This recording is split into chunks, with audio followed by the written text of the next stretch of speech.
First chapter is nutrition in plants, right? So let's start. In class 6th, you learnt that food is essential for all living organisms. Class 6th में जब आप रहे होंगे तो आपने पढ़ा होगा कि फूड हर एक लिविंग ऑर्गेनिज्म के लिए ज़रूरी है, राइट?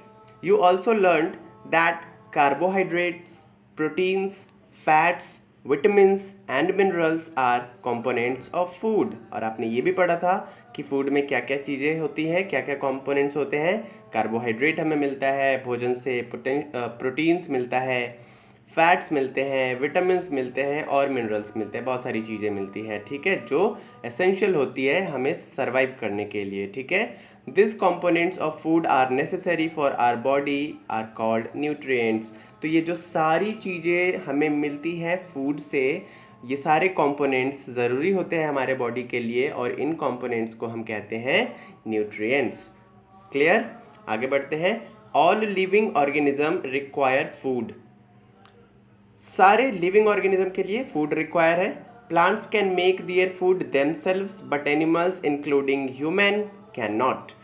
पेड़ पौधे अपना भोजन खुद तैयार कर लेते हैं, लेकिन जो एनिमल्स हैं, यहाँ तक कि ह्यूमन बीइंग को भी भोजन खुद से ही उनकी बॉडी प्रिपेयर नहीं कर पाती है, ठीक है ना। They get it from plants और एनिमल्स दैट ईट प्लांट्स। तो ह्यूमन बीइंग या फिर जितने भी एनिमल्स हैं वो भोजन कहाँ से प्राप्त करते हैं, या तो किसी पेड़ पौधे से प्राप्त करते हैं या फिर किसी एनिमल से, राइट। जैसे हम खाने के लिए मीट खाते हैं, साथ में सब्जियां खाते हैं, उसी तरीके से एनिमल्स भी मीट्स खाते हैं और सब्जियां खाते हैं। तो पेड़ पौधे तो अपना भोजन खुद तैयार कर लेते हैं, ठीक है, लेकिन ह्यूमन बीइंग को या फिर एनिमल्स को डिपेंडेंट होना पड़ता है किसी और पेड़ पौधे पे या किसी और जीव जंतु पे, ठीक है। Okay. Thus, humans and animals are directly or indirectly dependent on plants. तो human और animals किस पे dependent है? Plants पे, directly या indirectly. Okay? ये जो आपको देख रहे हो ना, ये जो पिक्चर में आपको दिख रहे हैं, बूझो नाम है इनका, और ये विचार मग्न है, ये सोच रहे हैं। ये क्या सोच रहे हैं? सोच रहे हैं बूझो wants to know how plants prepare their own food. पेड़ पौधे अपना भोजन खुद कैसे तैयार कर लेते हैं। चलिए वो हम आगे डिस्कस करेंगे। अगला टॉपिक है mode in nutrition in plants. Plants are the only organism that can prepare food for themselves by using water, carbon dioxide and minerals. Plants सिर्फ और सिर्फ ऐसे लिविंग ऑर्गेनिज्म हैं जो कि अपना भोजन खुद से तैयार करते हैं। किस चीज़ की मदद से? वाटर के, कार्बन डाइऑक्साइड की और मिनरल्स के मदद से, ठीक है। The raw materials are present in their surroundings. और जो भी चीज़ें ज़रूरत पड़ती है उनको अपना खाना प्रिपेयर करने के लिए, वो उनके आसपास ही पाया जाता है, ठीक है। The nutrients enable living organism to build their bodies, okay, to grow, to repair damaged parts of their bodies, right? तो भोजन की ज़रूरत क्यों पड़ती है? उनको उनके ग्रो के लिए, अगर कोई टूट फूट हो जाए, कोई डैमेज हो जाए उनके पार्ट्स में, तो उसके रिपेयर के लिए और एनर्जी के लिए भी भोजन की ज़रूरत पड़ती है सारे प्लांट्स को। Nutrition is the mode of taking food by an organism and its utilization by the body. तो न्यूट्रिशन क्या है भाई? Nutrition is the mode of taking food by an organism. जो भी भोजन कोई ऑर्गेनिज्म लेता है तो उससे जो मिलता है वो न्यूट्रिशन है, और इसकी मदद से, न्यूट्रिशन की मदद से हमारी बॉडी, हमें एनर्जी मिलती है हमारी बॉडी को, ठीक है।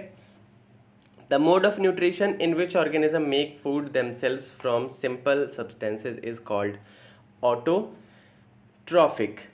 क्या कहलाता है? ऑटोट्रॉफिक। क्या देखा हमने? The mode of nutrition in which organisms make food themselves from simple substances is called autotrophic. ऐसा mode of nutrition मतलब भोजन बनाने का ऐसा तरीका जिसमें ऑर्गेनिज्म अपने खुद से ही भोजन तैयार कर लेते हैं, उनकी बॉडी ही भोजन प्रिपेयर कर लेती है सिंपल सब्सटेंसेस की मदद से। तो ऐसे ऑर्गेनिज्म को हम कहते हैं ऑटोट्रॉफिक। ऑटो का मतलब हो गया सेल्फ, एंड ट्रोफोस का मतलब हो गया नरिशमेंट, ठीक है। तो सेल्फ नरिशमेंट प्लांट अपना करते हैं, ठीक है, okay. Therefore plants are called autotrophs. तो प्लांट्स को हम क्या कहते हैं? ऑटोट्रॉप्स, क्योंकि ये अपना भोजन स्वयं तैयार कर लेते हैं। Animals and most other organism take in ready made food prepared by the plants. और एनिमल्स हो चाहे अदर ऑर्गेनिज्म हो, वो रेडीमेड फूड खाते हैं जो कि प्लांट्स तैयार करता है generally. They are called heterotrophs. तो ऐसे जीव जंतुओं को हम कहते हैं हेटेरोट्रॉफ्स, जो कि दूसरों पे डिपेंडेंट होते हैं अपने न्यूट्रिशन के लिए, ठीक है। तो प्लांट्स ऑटोट्रॉफ्स है एंड अदर एनिमल्स या ह्यूमन बींग्स क्या है? हेटेरोट्रॉफ्स है। Okay, now we may ask where the food factories of plants are located. अब हमें तो ये तो पता चल गया। बुझो जानना चाहता था कि प्लांट अपना फूड कैसे प्रिपेयर करते हैं। पहेली जानना चाहती है। Paheli wants to know why our body can not make food from carbon dioxide, water and minerals like plant do. हमारी बॉडी क्यों नहीं ऐसा फूड प्रिपेयर कर सकती जैसा प्लांट प्रिपेयर करती है। अच्छा, आगे बढ़ते हैं। Now we may ask where the food factories of plants are located. हमें ये जानने की ज़रूरत है कि फूड फैक्ट्री कहाँ पे होती है प्लांट में। अगर वो खुद से भोजन तैयार करते हैं तो फूड फैक्ट्री कहाँ पे है, उनका किचन कहाँ पे है। Whether food is made in all parts of plants और ओनली इन सर्टेन प्लांट्स। क्या प्लांट्स के सारे पार्ट्स में फूड प्रिपेयर हो सकता है या कुछ सर्टेन पार्ट्स है जहाँ पे भोजन तैयार होता है। How do plants obtain the raw material from the surroundings. जो चारों तरफ से रॉ मटेरियल जो खाना बनाने के लिए आई मीन फूड प्रिपेयर करने के लिए, प्लांट्स को अपना फूड प्रिपेयर करने के लिए जो रॉ मटेरियल्स की ज़रूरत है वो कहाँ से वो लाते हैं, सराउंडिंग में कैसे लाते हैं। How do they transport them to the food factories of plants, और वो लेकर के फूड फैक्ट्री तक कैसे पहुँचाते हैं। चलिए आगे पढ़ेंगे। अभी इसी चीज़ को जानने के लिए हम पढ़ेंगे photosynthesis, food making process in plants. Food making process in plants क्या कहलाता है? Photosynthesis. Leaves are the food factories of plants. तो जो पत्तियां हैं पेड़ पौधों की वो फूड फैक्ट्रीज होती है प्लांट्स की, ठीक है। The synthesis of food in plants occurs in leaves. तो जो भोजन बनता है, फूड प्रिपेयर होता है, वो प्लांट्स के किस पार्ट में होता है? लीव्स में होता है। Therefore all the raw material must reach there. तो सारे रॉ मटेरियल को कहाँ तक पहुँचना ज़रूरी है? लीव्स तक पहुँचना ज़रूरी है फूड प्रिपेयर करने के लिए। Water and minerals present in the soil are absorbed by the roots and transported to the leaves. तो वाटर और मिनरल्स प्रेजेंट जो होता है सॉइल में, मिट्टी में, वो जो पेड़ के रूट्स होते हैं ना, जड़ें, वो एब्जॉर्ब करती है और उसको ट्रांसपोर्ट करके कहाँ तक पहुँचाती है? लीव्स तक पहुंचाती है, ठीक है। Okay, carbon dioxide from air is taken through, carbon dioxide from air is taken in through the tiny pores present in the surface of the leaves. अच्छा, मिनरल्स तो आ गए, वाटर तो आ गया मिट्टी से, लेकिन जो कार्बन डाइऑक्साइड होता है हवा में मौजूद, वो कहाँ से आता है? वो पत्तियों में छोटे छोटे पोर्स होते हैं जो कि कार्बन डाइऑक्साइड को एब्जॉर्ब करते हैं और पत्तियों में पहुंचाते हैं। This pores are surrounded by guard cells. ये पोर्स कैसे किससे घिरे होते हैं? गार्ड सेल्स से। Such pores are called stomata. ऐसे पोर्स को हम क्या कहते हैं? स्टोमेटा कहते हैं, ठीक है। ये देखिए सेल्स कैसे है, ये आप डायग्राम में देख सकते हो। You have seen that buildings are made of bricks. हमें तो पता है कि बिल्डिंग्स ईंट से बनी होती है। Similarly the bodies of living organism are made of tiny units called cells. तो जो लिविंग ऑर्गेनिज्म हो है ना, उनके जो बॉडी बनी है वो भी छोटे छोटे सेल्स यूनिट से बनी है जिनको हम सेल्स कहते हैं। Cells can be seen only under the microscope. Cells को सिर्फ माइक्रोस्कोप के जरिए आप देख सकते हो। Some organism are made of only one cell. कुछ ऑर्गेनिज्म सिर्फ एक सेल से मिलकर बने होते हैं। The cell is enclosed by a thin outer boundary called the cell membrane. Cell जो थिन आउटर बाउंड्री से घिरी होती है, ठीक है, उस सेल के बाहरी वाले हिस्से को हम कहते हैं cell membrane. Most cells have a distinct centrally located spherical structure called the nucleus. क्या होता है कि सेल्स के बीचों बीच एक centred centrally located spherical structure होता है बीचों बीच, जिसको हम कहते हैं न्यूक्लियस, ठीक है। The nucleus is surrounded by a jelly like substance called cytoplasm. और न्यूक्लियस के आसपास जो छोटे छोटे सराउंडिंग्स होते हैं जेली की तरह, उससे हम क्या कहते हैं? उसे कहते हैं साइटोप्लाज्म। ओके, जैसा कि आप इस डायग्राम में देख सकते हो। चलिए, तो समझ में आ गया कि अच्छा, फोटोसिंथेसिस में हमें समझ में आ गया कि मिनरल्स और वाटर रूट्स पहुंचाती है लीव्स तक, एंड कार्बन डाइऑक्साइड लीव्स के बाहर छोटे छोटे पोर्स होते हैं जिन्हें हम कहते हैं स्टोमाटा, उसके जरिए पहुंचता है लीव्स तक कार्बन डाइऑक्साइड। ठीक है, आगे बढ़ते हैं। The leaves have a green pigment called chlorophyll. Leaves में ग्रीन कलर का पिगमेंट होता है जिसे हम क्या कहते हैं, chlorophyll. It helps leaves to capture the energy of the sunlight, जो कि क्लोरोफिल की मदद से क्या होता है, सनलाइट की जो एनर्जी है वो लीव्स एब्जॉर्ब करती है। This energy is used to synthesis food from carbon dioxide and water, और यही क्लोरोफिल की मदद से भोजन तैयार होता है कार्बन डाइऑक्साइड और वाटर की द्वारा की मदद से। ठीक है, since the synthesis of food occurs in the presence of sunlight, तो फोटोसिंथेसिस सिर्फ और सिर्फ सूर्य की रोशनी के उपस्थिति में ही होता है। ठीक है, इट इज कॉल्ड फोटोसिंथेसिस। ठीक है, so we find that chlorophyll, sunlight, carbon dioxide and water are necessary to carry out the process of photosynthesis. तो हमें क्या क्या पता चला कि फोटोसिंथेसिस की प्रक्रिया के लिए क्या क्या होना जरूरी है, सनलाइट का होना जरूरी है, क्लोरोफिल का होना जरूरी है, कार्बन डाइऑक्साइड का होना जरूरी है, एंड वाटर का होना जरूरी है। Okay, it is a unique process on the अर्थ, ये अर्थ पे यूनिक प्रोसेस है। The solar energy is captured by the leaves and stored in the plants in the form of food. Solar energy जो है वो लीव्स कैप्चर करती है, ठीक है, और उसको स्टोर करती है भोजन के रूप में पेड़ पौधों में। Thus sun is the ultimate source of energy from for all living organisms. तो हम क्या समझ में आया कि सूर्य जो है ना, वही अंतिम साधन है, अल्टीमेट साधन है किस चीज़ का, एनर्जी का, सारे लिविंग ऑर्गेनिज्म के लिए। Can you imagine life on earth in the absence of photosynthesis? क्या आप विदाउट फोटोसिंथेसिस लाइफ अज्यूम कर सकते हो, इमेजिन कर सकते हो अर्थ पे? In the absence of photosynthesis there would not be any food, कोई फूड ही नहीं रहेगा। The survival of almost all living organism directly or indirectly depends upon the food made by the plants besides oxygen which is essential for survival।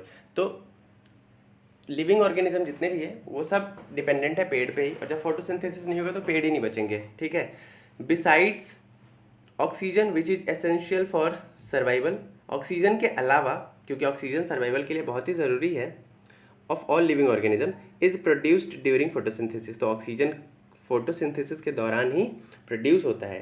तो आप सोचिए, जब photosynthesis ही नहीं होगा तो ऑक्सीजन प्रोड्यूस नहीं हो पाएगा, तो क्या हम सांस ले पाएंगे? जब हम सांस ही नहीं ले पाएंगे तो जिंदा रहने का कोई सवाल ही नहीं है। ठीक है, in the absence of a photosynthesis life would be impossible on the earth. ठीक है, during photosynthesis chlorophyll containing cells of leaves in the presence of sunlight use carbon dioxide and water to synthesize carbohydrates. The process can be represented as an equation। देखिए, इस equation से इस process को समझिए। Carbon dioxide plus water, sunlight की उपस्थिति में chlorophyll की मदद से कार्बन डाइऑक्साइड प्लस ऑक्सीजन बनता है। ठीक है, ओके, ये लीव्स है, ये गार्ड सेल्स, ये क्लोरोफिल एंड ये स्टोमाटा लीफ। ठीक है, ये सब हम समझ चुके हैं पिछले चैप्टर में, सॉरी पिछले पेज में।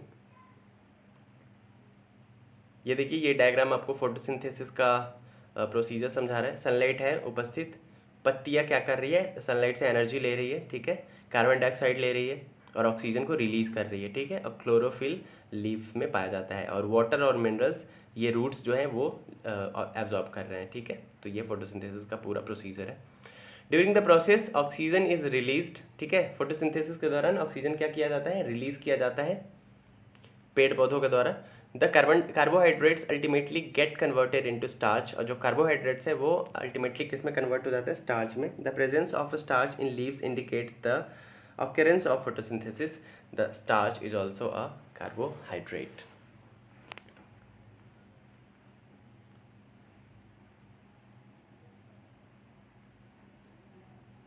ठीक है, बिसाइड्स, ये देखिए, ये छोटा सा नोट है ऊपर, besides leaves photosynthesis also takes place in other green parts of the plants.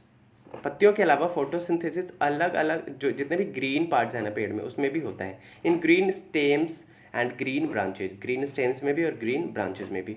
The desert plant have scale और spine like leaves to reduce loss of water by transpiration. These plants have green stems which carry out photosynthesis. Okay. Next देखिए activity 1.1 है, take 2 potted plants of the same kind, keep one in the dark, ठीक है, और black box for 72 hours and the other in the sunlight, perform iodine test which leaves of both the plants as you did in class 6। आपको बोले कि 2 potted plants लीजिए same तरीके के, एक को अंधेरे में रखिए और दूसरे को सनलाइट में रखिए, ठीक है। फिर आपको क्या करना है, 72 आवर्स तक रखना है और उसके बाद आपको रिजल्ट रिकॉर्ड करना है। Now leave the pot which was earlier kept in the dark in the sunlight for 3 to 4 days, ठीक है। अब जिसको 72 आवर्स के लिए आपने अंधेरे में रखा था ना, जिस पौधे को, जिस प्लांट को, उसको आप 3-4 दिन के लिए सनलाइट में रख दीजिए and perform the iodine test again on its leaves, record your observation in your notebook. The leaves other than green also have chlorophyll. The large amount of red, brown and other pigments mask the green color. Photosynthesis take place in these leaves also, ठीक है। तो भले ही पत्तियाँ पीली है, नीली, brown कैसे भी होगी, लेकिन जितने भी लीव ग्रीन पार्ट्स हैं वहाँ पे फोटोसिंथेसिस होगा ही होगा, ठीक है।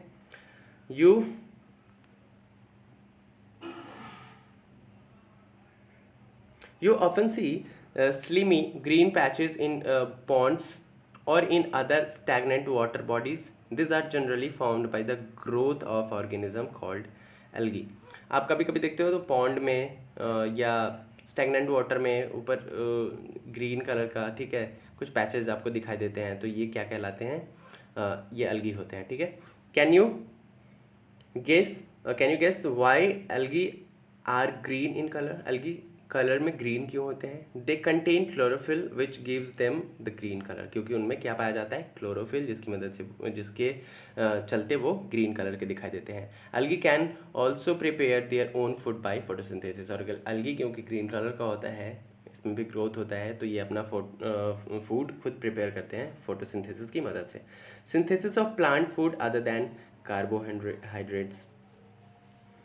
You have just learned that plants synthesize carbohydrates through the process of photosynthesis. The carbohydrates are made of carbon, hydrogen and oxygen. These are used to synthesize other components of food such as proteins and fats. But proteins are nitrogenous substances which contain nitrogen.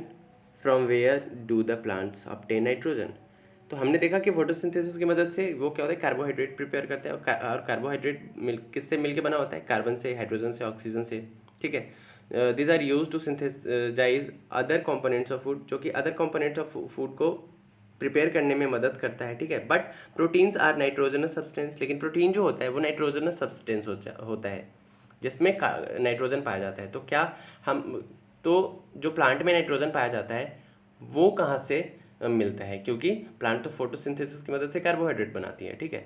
Recall that nitrogen is present in abundance in gaseous form in the air. हमें पता है कि हवा में nitrogen gaseous form में रहता है। However plants can not absorb nitrogen in this form, लेकिन प्लांट जो है वो नाइट्रोजन को इस फॉर्म में एब्जॉर्ब नहीं कर सकती। Soil has certain bacteria that convert gaseous nitrogen into a usable form and release it into the soil. जो मिट्टी में कुछ बैक्टीरिया होते हैं जो क्या करते हैं, गैसियस नाइट्रोजन को यूजेबल बनाते हैं और मिट्टी में डाल देते हैं उस नाइट्रोजन को। This soluble forms are absorb by the plants, और मिट्टी में जो नाइट्रोजन होता है यूजेबल वो प्लांट एब्जॉर्ब करता है अलॉन्ग विथ वाटर, ठीक है। तो नाइट्रोजन कहाँ से आता है पेड़ में, मिट्टी से आता है। Also you might have seen farmers adding fertilisers rich in nitrogen to the soil. हम देखते हैं कि किसान जो होते हैं वो फर्टिलाइजर्स जिसमें नाइट्रोजन होता है वो डालते हैं मिट्टी में। In this way the plants fulfil there requirements of nitrogen along with the other constituents. तो इस तरीके से मिट्टी में उपस्थित नाइट्रोजन पेड़ पौधे एब्जॉर्ब करते हैं, ठीक है, या फसलें एब्जॉर्ब करती है along with the other constituents. Plants can then synthesize components of food other than carbohydrates such as proteins and fats। तो कार्बोहाइड्रेट्स के अलावा प्रोटीन अगर फैट उसको प्रिपेयर करना है पेड़ पौधों को, तो वो उस नाइट्रोजनस एलिमेंट का इस्तेमाल करेंगे जो मिट्टी से उनके रूट्स ने उन तक पहुंचाया है, ठीक है। Other modes of nutrition in plants, तो एक मोड तो हमने देखा कि फोटोसिंथेसिस है, ठीक है, ये सनलाइट है। दूसरा मोड क्या है प्लांट्स में न्यूट्रिशन का, तो देखिए there are some plants which do not have chlorophyll, कुछ प्लांट्स में क्लोरोफिल होता ही नहीं है, they can not synthesise their food, तो वो फोटोसिंथेसिस नहीं कर सकते। How do they survive and from where do they derive nutrition, तो वो कैसे सर्वाइव करते हैं और उनका न्यूट्रिशन कहाँ से आता है। Like humans and animals, like human and animal such plants depends on the food produced by other plants, तो इस तरीके के जो पेड़ होते हैं ना, जो खुद से फोटोसिंथेसिस से फूड प्रिपेयर नहीं कर सकते, वो किसी और प्लांट पे डिपेंडेंट होते हैं, ठीक है। दे यूज द हेटेरोट्रॉफिक मोड, तो वो कौन से मोड को इस्तेमाल करते हैं, हेटेरोट्रॉफिक, वो ऑटोट्रॉफ नहीं होते हैं, ठीक है। Look at figure 1.5, do you, देखिए 1.5 फिगर, ये रहा 1.5 फिगर, ठीक है, ये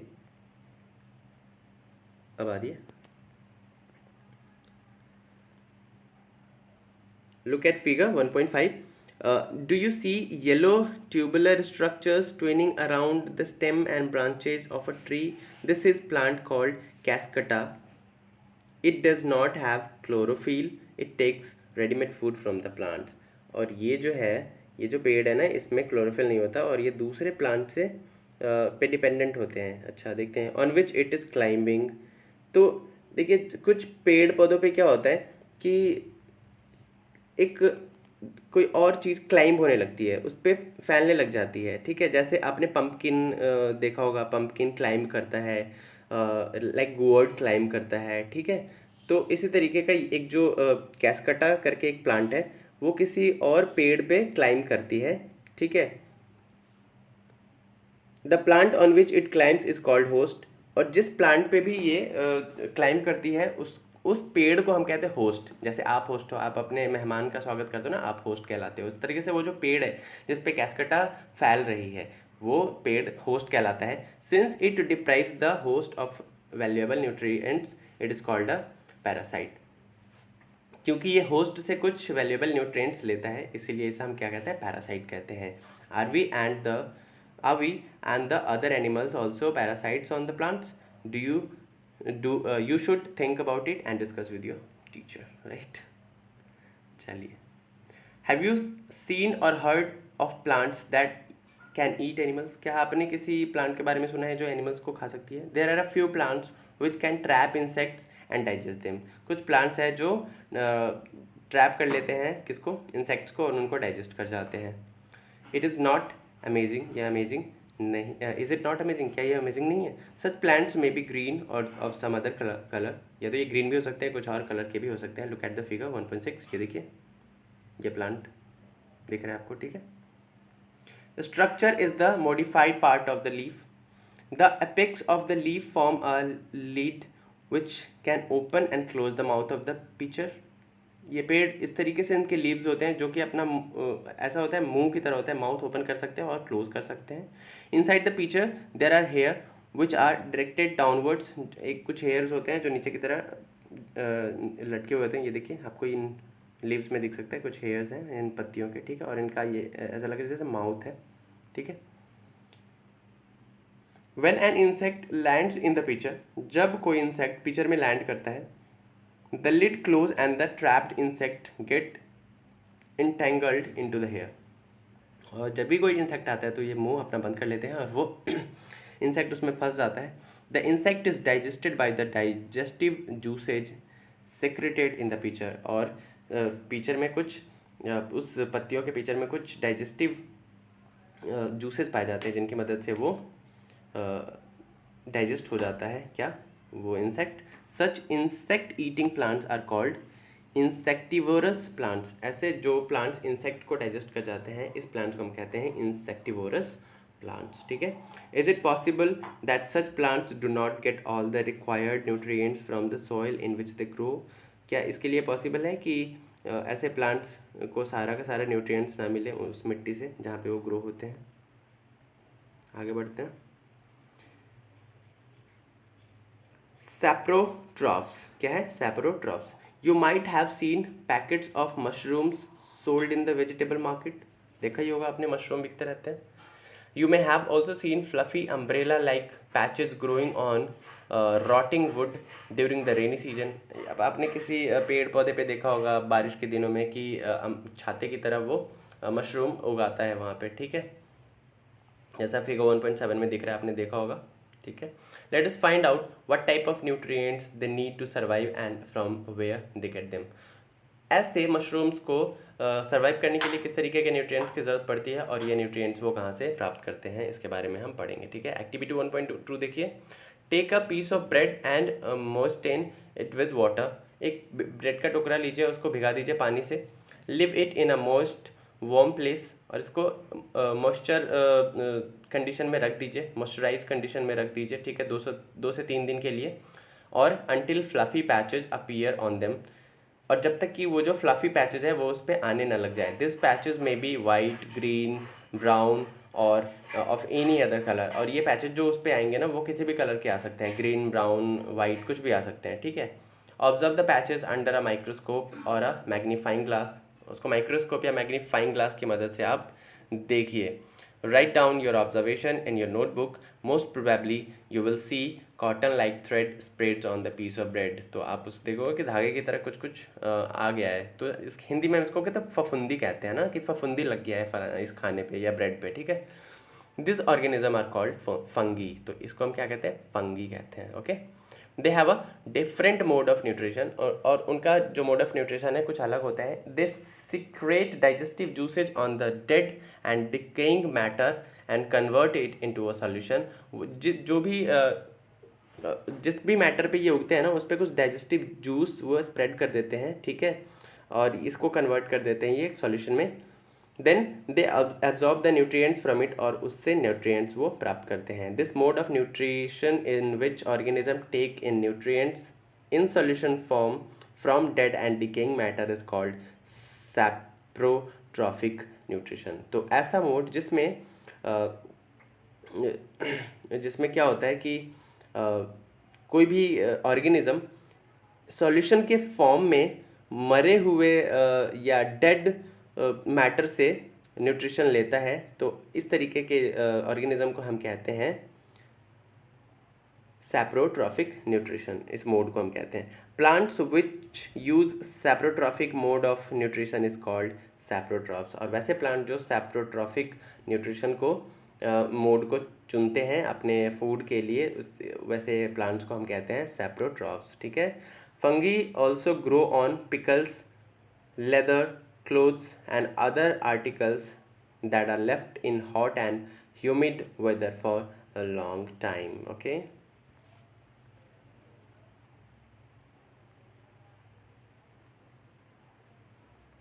During the rainy season they spoil many things. Rainy season में वो काफ़ी चीज़ों को spoil कर देते हैं. Ask your parents about the menace of fungi and your house, right. The fungi spores are generally present in the air. जो fungal spores होते हैं ना वो कहाँ, हवा में मौजूद होते हैं. When they land on wet and warm things they germinate and grow. जब वो वेट एंड वार्म थिंग्स के संपर्क में आते हैं तो क्या करते हैं, जर्मिनेट करते हैं, उसके जर्म उसमें दे देते हैं और बढ़ने लगते हैं. Now can you figure out how we can protect our things from getting spoiled. तो हम अपनी चीज़ों को बर्बाद होने से कैसे बचा सकते हैं फंगी से. Some organism live together and share shelter and nutrients. कुछ ऑर्गेनिज्म साथ में रहते हैं और शेयर करते हैं, क्या, शेल्टर और न्यूट्रिएंट्स दोनों शेयर करते हैं. This is called symbiotic relationship. ऐसे रिलेशनशिप को हम क्या कहते हैं, symbiotic relationship. For example certain fungi live in the roots of trees. कुछ फंगी कहाँ रहते हैं, ट्री के रूट्स में रहते हैं. The tree provides nutrients to the fungus and in return receives help from it to take up water and nutrients from the soil. तो जड़ें क्या करती है, न्यूट्रिशन प्रोवाइड करती है फंगल्स को, और फंगल क्या प्रोवाइड करता है, वाटर एंड मिनरल्स प्रोवाइड करता है पेड़ को, ठीक है, मिट्टी से निकाल के. This association is very important for the tree. और ट्री के लिए एसोसिएशन बहुत ही महत्वपूर्ण होता है, उनके दोनों के फायदे के लिए होता है. In organism called lichens a chlorophyll containing partner which is an alga and a fungus live together, okay. The fungus provides shelter, water and minerals to the alga, and in return the alga provides food which is prepared by photosynthesis. आगे बढ़ते हैं. How nutrients are replenished in the soil. Nutrients वापस soil में कैसे आता है? जब पेड़ उसको निकाल लेता है न्यूट्रिशन को soil से, तो वापस soil में वो कैसे रिप्लेस होता है nutrients? Have you seen farmers spreading manure or fertilizers in the fields, or gardeners using them in lawns or in pots? Do you know why they are added to the soil? आपने कभी सोचा कि वो fertilisers क्यों इस्तेमाल कर रहे हैं मिट्टी में वापस, या गोबर क्यों डाल रहे हैं? You learn that plants absorb minerals nutrients from the soil. हमें पता है कि जो प्लांट्स होते हैं वो सॉइल से मिनरल्स या न्यूट्रिएंट्स एब्जॉर्ब करते हैं. So their amount in the soil keep on declining. तो जो मिनरल्स है वो मिट्टी में उसकी अमाउंट्स कम होने लगते हैं धीरे धीरे. Nutrients such as nitrogen, potassium, phosphorus, etc. These nutrients need to be added from time to time to enrich the soil. तो ज़रूरी ये होता है कि मिट्टी में जितना फसल आप उगा रहे हो, जब पेड़ पौधे लगा रहे हो, तो उतना अमाउंट वापस आप मिट्टी में डाल दो मिनरल्स का. ठीक है. We can grow plants and keep them healthy if we can fulfil the nutrients required of plants. Usually crops require a lot of nitrogen. Crops जो होते हैं, फसलें होती हैं, उनको बहुत सारे नाइट्रोजन की ज़रूरत पड़ती है. ठीक है. टू मेक प्रोटीन्स बनाने के लिए. After the harvest the soil become deficient in nitrogen. और एक बार खेती हो जाने के बाद सॉइल में नाइट्रोजन की बहुत ही कमी हो जाती है, डेफिशिएंसी हो जाती है. यू लर्न दैट दो nitrogen gas is available in plenty in the air. हमें पता है कि नाइट्रोजन गैस बहुत सारा मौजूद है हवा में. Plants can not use it. लेकिन प्लांट्स इसको यूज़ नहीं कर सकते. In the manner they can use carbon dioxide. जैसे वो कार्बन डाइऑक्साइड को यूज़ करते हैं, वैसे नाइट्रोजन को हवा से ही यूज़ वो नहीं कर सकते, उनको मिट्टी से लेना पड़ता है. They need nitrogen in a soluble form. उन्हें सॉल्युबल फॉर्म में चाहिए nitrogen. The bacterium called rhizobium can take atmospheric nitrogen and convert it into soluble form. और एक जो बैक्टीरिया होता है जिसको हम राइजोबियम कहते हैं, वो हवा से नाइट्रोजन लेता है और उसको सॉल्युबल फॉर्म में वो कन्वर्ट करके मिट्टी में डाल देता है. ठीक है. एटमॉस्फेयर से नाइट्रोजन लेकर के. But rhizobium can not make it own food. लेकिन राइजोबियम अपने से ही वो फूड प्रिपेयर नहीं कर सकता. So it lives in the roots. तो ये कहाँ पे रहते हैं? रूट्स में रहते हैं of gram, peas, moong, beans and other legumes and provides them with nitrogen. ठीक है. तो ये क्रॉप्स के रूट्स में रहते हैं और क्रॉप्स के बनाए हुए फोटोसिंथेसिस से ये भोजन लेते हैं और उनको नाइट्रोजन प्रोवाइड करवाते हैं. ठीक है ना. ठीक है. And provide them with. Most of the pulses, जितने भी दाल हैं, are obtain from leguminous plants. In return the plants provide food and shelter to the bacteria. They thus have a symbiotic relationship. ठीक है. तो हमने देखा कि जब भी कोई दो चीज़ें, दो ऑर्गेनिज्म एक दूसरे पे डिपेंडेंट होते हैं, साथ में फूड और शेल्टर शेयर करते हैं, तो इस रिलेशनशिप को हम कहते हैं symbiotic relationship. This association is of great significance for the farmers. किसानों के लिए बहुत लाभदायक होता है ये रिलेशनशिप.